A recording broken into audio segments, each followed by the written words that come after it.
मेरा नाम सुरभि जैन है। आज 2 फरवरी 2025 है। मेरे पिता ने एक ईमेल मुझे भेजा है जो मैं पढ़ना चाहती हूँ। प्रिय बेटी सुरभि, बहुत दिनों से तुम्हारी कोई खबर नहीं मिली। हम सब तुम्हें बहुत याद करते हैं। तुम्हारा भाई राजा और भाभी बबीता तो हर पल तुम्हारी बातें करते हैं। तुम जहाँ भी रहो हमेशा खुश रहो, यही हमारी दुआ है। मैं चाहता हूँ कि तुम बहुत तरक्की करो और ऊंचाइयों को छू लो। हमें तुम पर गर्व है, तुम हमारे घर की शान हो।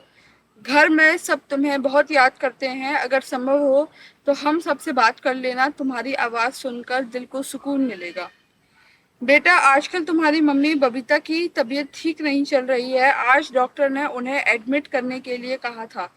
हम सब उनकी देखभाल कर रहे हैं, लेकिन तुम्हारी मम्मी तुम्हें बहुत याद कर रही हैं।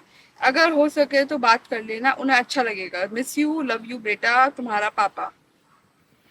कितने बड़े झूठे इंसान हो आप कि आप ये मुझे मैनिपुलेटिव ईमेल भेज रहे हो, जैसे कि मुझे पता नहीं चलेगा कि ये आपने नहीं लिखा है। ये ईमेल इतने अच्छे से फॉर्मेटेड है। आप तो कभी ऐसे लिख नहीं सकते हो कि आपके टेक्स्ट में कभी कॉमा कभी फुल स्टॉप कुछ नहीं होता, कोई पंचुएशन मार्क्स नहीं होता, और ये पूरा प्रॉपरली लिखा हुआ है फॉर्मेट में बोल्ड हेडलाइंस के साथ। आप कभी ऑनेस्ट तो नहीं रह सकते हो, आप रियल रिप्लाई तो कभी रिस्पॉन्स दे नहीं सकते हो। आपको हमेशा कुछ ना कुछ, मैं आपकी कस्टमर हूँ जो आपने ये सेक्रेटरी से लिखवा कर किया है।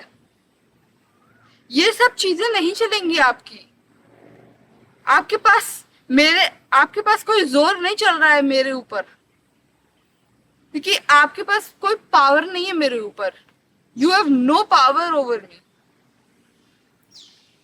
और ये सब धमकियां जो हैं, आपको मैं बताना चाहती हूँ कि ये धमकियां मुझे शुरू से मिलती आ रही हैं। जब मैंने बताया कि इन्होंने मुझे हाथ पैर बांधे, ये इनका पहले से प्लान चल रहा था। क्योंकि जब मैं बाथरूम में थी एक बार, इन्होंने गेट तोड़ के मेरा फोन छीन लिया था।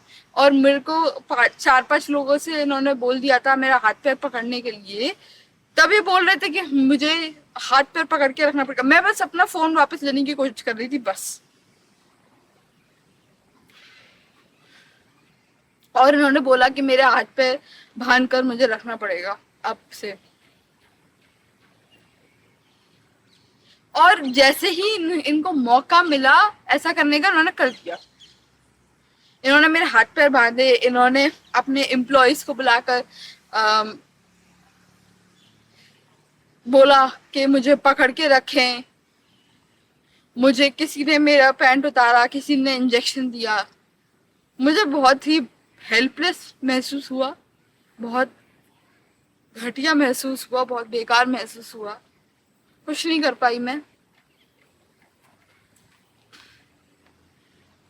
और ये जैसे कि एक बार बोला इन्होंने, मुझे धमकी दी कि तुमको एक कॉर्नर वाले कमरे में बंद कर देंगे जहां पर कोई सुन नहीं पाएगा, बिना पंखे बिना एसी के खाना पानी नहीं देंगे।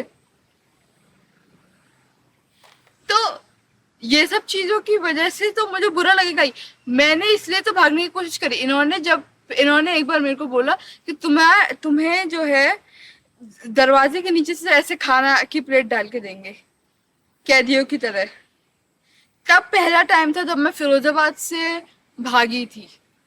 फिरोजाबाद में आने के बाद भागी थी पहली बार, क्योंकि इन्होंने ऐसा सब कुछ बोल दिया था मुझको। और तब भी सलोनी प्रभाकर जैसे लोग एनसीडब्ल्यू से बोलते हैं कि जो तुम्हारे संग हुआ सब जस्टिफाइड है, क्योंकि तुम इतनी बार भाग गई हो। क्यों नहीं भागूंगी मैं? जब ऐसी हर चीजें होंगी मेरे साथ, इतना गंदा व्यवहार होगा मेरे साथ, क्यों नहीं भागना चाहूंगी मैं? पुलिस तो कुछ करती नहीं है।